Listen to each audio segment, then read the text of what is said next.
Welcome to Neer academy. তো আজকে তোমাদের বলবো যে তোমাদের যে ডাব্লিউবি এসএসসি গ্রুপ সি এবং গ্রুপ ডি যে রেজাল্ট তোমরা অনেক দিন ধরে আহ, অপেক্ষা করেছো যে তোমাদের রেজাল্ট কবে আসবে। তো আমি যেটা বুঝলাম, মানে গতকাল আমাদের শিক্ষামন্ত্রী বিভিন্ন সংবাদ নিউজ চ্যানেলের কাছে বসেছিল এবং সেখানে যেটা মানে আমি বুঝতে পারলাম যে রেজাল্ট একটু দেরিতে আসবে। ঠিক আছে, পুজোর আগে আসবে কি না তাও কিন্তু নিশ্চয়তা নেই। ঠিক আছে, কেন? কারণ তোমাদের রেজাল্ট কিন্তু বলছে, গুরুত্ব দিচ্ছে হচ্ছে যে 31শে আগস্টের মধ্যে যারা এই 9, 10, 11, 12-এর যে টিচার রিক্রুটমেন্ট যেটা আছে, যেটা 31শে আগস্ট যেটা হচ্ছে লাস্ট। তো সেই জন্য সেটাকে গুরুত্ব দিচ্ছে এবং যখনই সেগুলো নিয়োগ হবে, টিচারগুলো নিয়োগ হবে, তখনই হয়তো গ্রুপ সি এবং গ্রুপ ডি নিয়ে ভাববে। ঠিক আছে, তো তোমরা আগে, আমি আরেকটা তোমাদেরকে কেন কথাটা বলছি, তোমাদের আরেকটা আমি পোস্ট দেখাচ্ছি, তাহলে তোমরা বুঝতে পারবে। এখানে দেখতে পাচ্ছ, এই যে এখানে একটা পেপার কাটিংয়ে দেখতে পাচ্ছ কি বলছে, গ্রুপ সি গ্রুপ ডি নিয়ে কি বলেন মন্ত্রী। 2016 সালের এসএসসির প্যানেল বাতিল নিয়ে সুপ্রিম কোর্টের নির্দেশে শিক্ষকদের নিয়োগ প্রক্রিয়া শুরু হলেও ঝুলে রয়েছে গ্রুপ সি গ্রুপ ডি নিয়োগ। চাকরিহারা শিক্ষাকর্মীদের বেতনও সুপ্রিম কোর্টের নির্দেশে বন্ধ করে রেখেছে পশ্চিমবঙ্গ সরকার। তাদের ভবিষ্যৎ কী? উত্তরে স্কুল শিক্ষামন্ত্রী দীপক বর্মন বললেন, গ্রুপ সি গ্রুপ ডি কর্মীদের পরীক্ষার ফল দ্রুতই প্রকাশিত হবে, তবে তাদের নিয়োগ নিয়ে আমরা পরে ভাবব। তার মানে বুঝতে পারছো, দ্রুত নিয়োগ হবে, কিন্তু তাদের যে নিয়োগ, তাদের নিয়োগটু কি পরে ভাববো। তার মানে কি, আগে যাদের গ্রুপ টিচিং আছে, টিচিং লাইন যেমন 9, 10, 11, 12, তাদেরকে কিন্তু আগে নেওয়া হবে। তাদের যখনই কমপ্লিট হবে তবেই কিন্তু গ্রুপ সি গ্রুপ ডি তারা রেজাল্ট বার করবে, তারপর নিয়োগ করবে। ঠিক আছে, তো তার মানে কি, এই যে প্রসেসটা এই আগস্টে, তারপর তাদের অবশ্যই পুজো চলে আসবে, পুজোর ছুটি থাকবে, সেই তাহলে পুজোর আগে তাহলে আসছে না। তো তোমরা অবশ্যই ভিডিওটি আগে দেখো, আমাদের মাননীয় যে শিক্ষামন্ত্রী তিনি কি বলছেন, তারপরে তোমরা ক্লিয়ারটি বুঝতে পারবে। 31 আগস্ট পর্যন্ত আপনার ডেডলাইন। 9, 10, 11, 12 যে চাকরি বাতিল হয়েছে, তার নতুন করে পরীক্ষা হয়েছে, তার রেজাল্ট বেরিয়েছে, তাদের চাকরিতে পুনর্বহাল করা। আর 1 মাস বাকি আছে। আপনাদের যা অবস্থা 1 মাসের মধ্যে এটা সম্ভব না। আপনারা এখন কি করবেন? গতকাল আমি এটা বিস্তারিত বলেছি।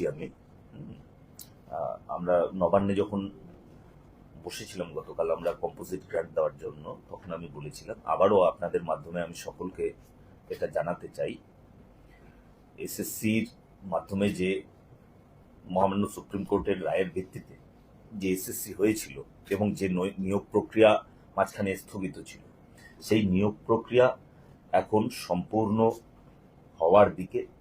সেগুলোর কাজ দ্রুততার সঙ্গে চলছে। আমরা অতি স্বল্প সময়ের মধ্যে আমরা এই নিয়োগ প্রক্রিয়া সম্পূর্ণ করব এবং যদি কিছু বাকি থাকে, আমরা যদি কোথাও দেখি যে আরো কিছু সময় প্রয়োজন, আমরা মহামান্য উচ্চ আদালতের কাছে আবেদন করব এবং আমরা কিছু সময় চেয়ে নেব। সেখানে একটা সংযোজন আছে, গ্রুপ সিডি কর্মীরা তারা কিন্তু এই দুর্নীতির জন্য কেউই বেতন পাচ্ছেন না, তাদের রেজাল্টটাও বেরোয়নি। সেক্ষেত্রে দেখুন, সেটা আমাদের প্রাথমিক যে 26,000-এর জন্য আমাদের 31শে আগস্ট পর্যন্ত একটা ডেডলাইন বেঁধে দেওয়া হয়েছে, সেই বিষয়টা নিয়ে আমরা কাজ করছি। গ্রুপ সিডির জন্য আমাদের তাদের যে রেজাল্ট, সেটা আমাদের প্রস্তুত হয়ে আছে, সেটাও আমরা বের করব, কিন্তু এই বিষয়টাকে আমরা গুরুত্ব দিচ্ছি যেহেতু এখানে সুপ্রিম কোর্টের একটা বিষয় আছে।